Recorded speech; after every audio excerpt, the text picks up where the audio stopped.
NASA's twin Voyager probes launched in 1977 and amazed the world with historic journeys to Jupiter, Saturn, Uranus, and Neptune. Both probes continue their trip into interstellar space 45 years later. Researchers, some of whom are more recent than the spacecraft, are currently using Voyager data to unravel mysteries within and beyond our solar system. In many ways, NASA's twin Voyager spacecraft have evolved into time capsules of their age. They contain around 3 million times less memory than contemporary cell phones, transmit data at a rate about 38,000 times slower than a 5G internet connection, and each has an 8-track tape recorder for data storage.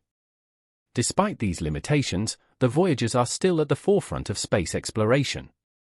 What are they doing right now? What will the Voyager spacecraft encounter next? Let's find out.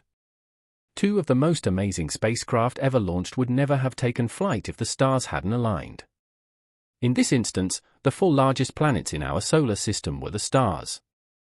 As a result of this coincidence, a spacecraft could gain speed from the gravitational pull of each large planet it passed, as if being pulled along by an invisible rope that suddenly broke, sending the probe flying on its course. One drawback, though, was that the alignment only took place once every 176 years. A spaceship would need to be launched by the mid-1970s to reach the planets while the lineup was still in effect. As it turned out, NASA created 2 spacecraft to make the most of that once-in-a-lifetime chance. Within 15 days of one another, Voyager 1 and Voyager 2, which were identical in every way, were launched in the summer of 1977. They have been operating in space for almost 45 years and send data back to Earth every day from the solar system's farthest known planets. They have lasted longer and traveled further than any other spacecraft in history. According to our best understanding of the dividing line between the Sun's sphere of influence and the rest of the galaxy, they have entered interstellar space. They are the first items created by humans to do so and will continue to hold this distinction for at least a few more decades. Overall, not a bad record given that the Voyager missions were initially only intended to last for years. The Voyager spacecraft's early observations of Jupiter's and Saturn's moons stunned researchers 40 years ago. They revealed the presence of active volcanoes and furred ice fields on worlds that astronomers had assumed would be as inactive and cratered as our own moon. Voyager 2 was the first spacecraft to pass by Uranus in 1986, and 3 years later, it flew by Neptune. It is the only spacecraft to have traveled in this way so far. They are currently surprising physicists with a number of unexpected discoveries about that unexplored region as pioneering interstellar probes more than 12 billion miles from Earth. Finally, their amazing voyage is coming to an end. NASA has turned off heaters and other non-essential components during the past 3 years to stretch the spacecraft's energy reserves as far as possible, estimated until 2030. It is a bittersweet moment for the scientists on board the Voyagers, many of whom have been involved with the expedition from the beginning. They are now faced with the completion of a project that is far beyond their highest hopes. 546 days after its launch in March 1979, Voyager 1 arrived at Jupiter. Voyager 2, which had taken a different course, arrived in July of that same year. For its VidCon cameras, which used red, green, and blue filters to create the full-color images, both spacecraft were built to be stable platforms. Since their rotating velocity is more than 15 times slower than the crawl of a clock's hour hand, they barely spin at all as they travel across space, reducing the likelihood of visual blur.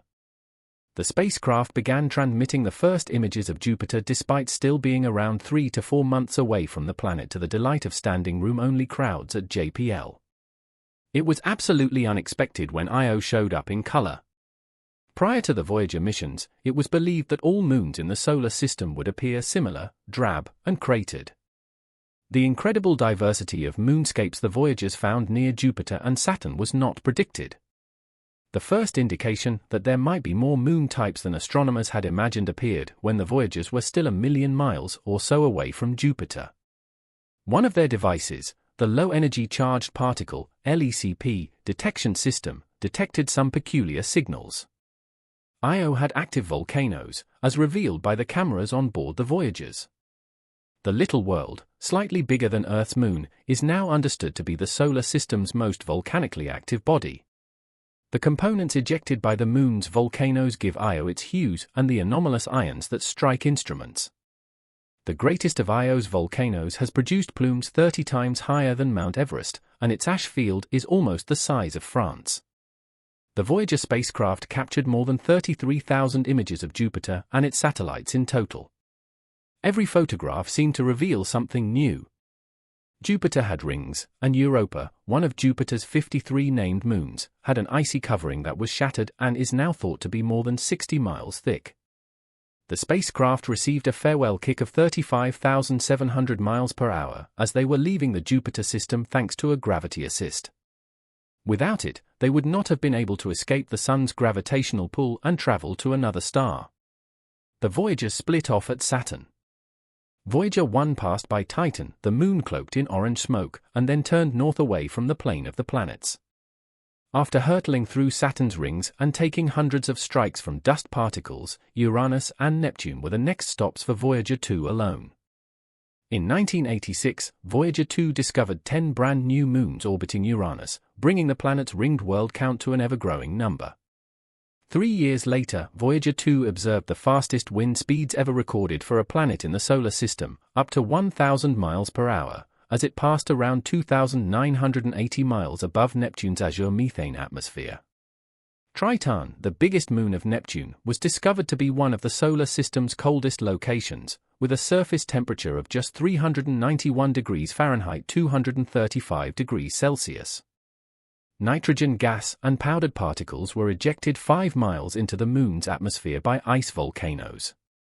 If Caroline Porco, an astronomer who was a member of the mission's imaging crew, hadn't been there, Voyager 2's pictures of Neptune and its moons would have been the last ones ever taken by either of the spacecraft. NASA intended to turn off the cameras on both spacecraft once the Grand Tour was formally over. There would have been no photo opportunities after Neptune, only the unending nothingness and impossibly far-off stars. Despite the project being extended in the hopes that the Voyagers would reach interstellar space and being renamed the Voyager Interstellar Mission, Porco pleaded with NASA leaders to order Voyager 1 to send one more batch of pictures. As a result, the probe pointed its cameras back toward the inner solar system on Valentine's Day. On Valentine's Day in 1990, the cameras turned back toward the inner solar system and snapped 60 final pictures. Earth was captured in the most mesmerizing of them all, known as the pale blue dot. At a distance of 3.8 billion miles, it is still the furthest depiction of our planet ever captured. Earth is hardly discernible in the photograph, hidden by dim sunlight that was reflected off the camera's optics. It doesn't even take up a whole pixel. Both Voyagers are now so far from Earth that a one-way radio signal traveling at the speed of light takes almost 22 hours to reach Voyager 1 and just over 18 hours to catch up with Voyager 2. They advance by 3 to 4 light seconds every day. The NASA Deep Space Network, a trio of tracking facilities dispersed across the globe that allows for continual communication with spacecraft while Earth revolves, is their only connection to Earth. The Voyager signals are getting fainter and fainter as they move farther away from us in space and time. The world is really noisy, everything produces noise, radios, televisions, cell phones, etc. Thus, hearing these slight squeaks from the spacecraft becomes increasingly difficult. Even though they are faint, those whispers have altered what astronomers anticipated the Voyagers would discover as they moved into the interstellar portion of their journey. You're advised to avoid confusing the solar system's limit with that of interstellar space. The Oort cloud, a far-off collection of comet-like entities held together by the gravity of the Sun, may extend halfway to the nearest star. It will take at least another 300 years for the Voyagers to arrive at its near edge. However, interstellar space is far more accessible, where the solar wind phenomena end is where it starts. The solar wind is a continuous outpouring of charged particles and magnetic fields that the Sun, like all stars, emits. Moving at hypersonic speeds, the wind blows out from the Sun like an inflating balloon, forming what astronomers call the heliosphere. The magnetic field of the Sun is carried into space together with the solar wind.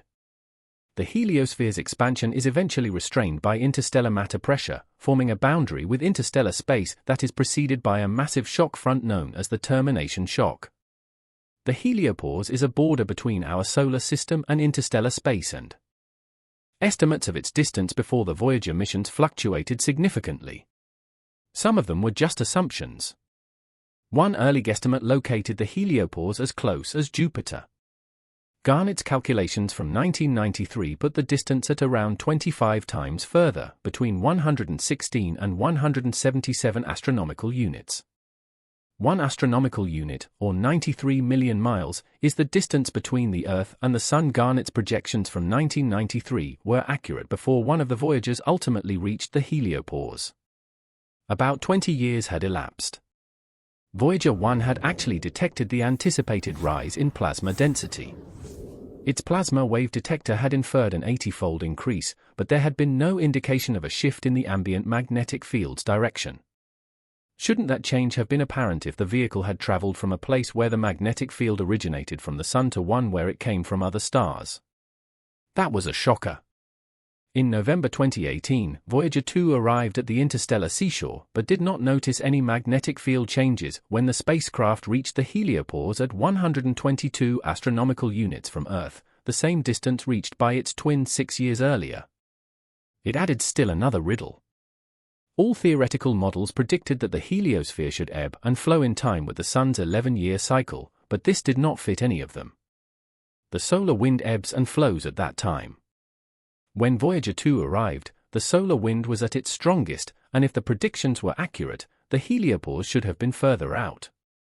Theorists' models of the interaction between the heliosphere and the interstellar environments are getting more intricate now that the Voyagers are providing them with some actual field data.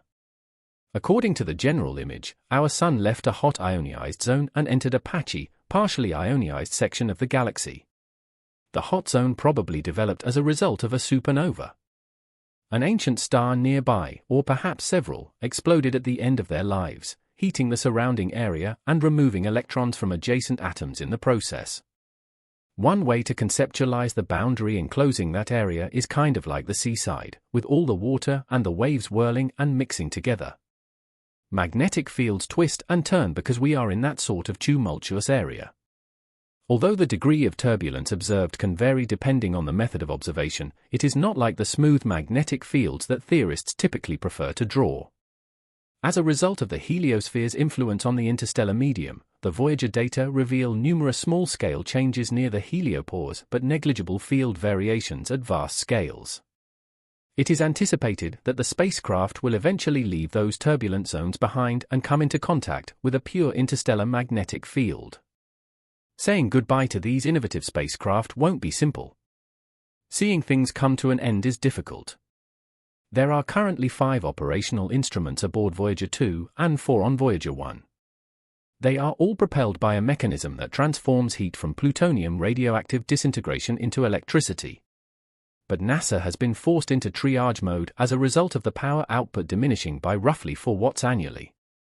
The Voyager's adventures will continue even when they are entirely silenced. Voyager 1 will pass Proxima Centauri, our closest neighboring star, in 16,700 years. Voyager 2 will follow 3,600 years later. After that, they will spend millions of years orbiting the galaxy, long after our Sun has disintegrated and the heliosphere has vanished. Not to mention one pale blue dot, they will still be there, largely undamaged.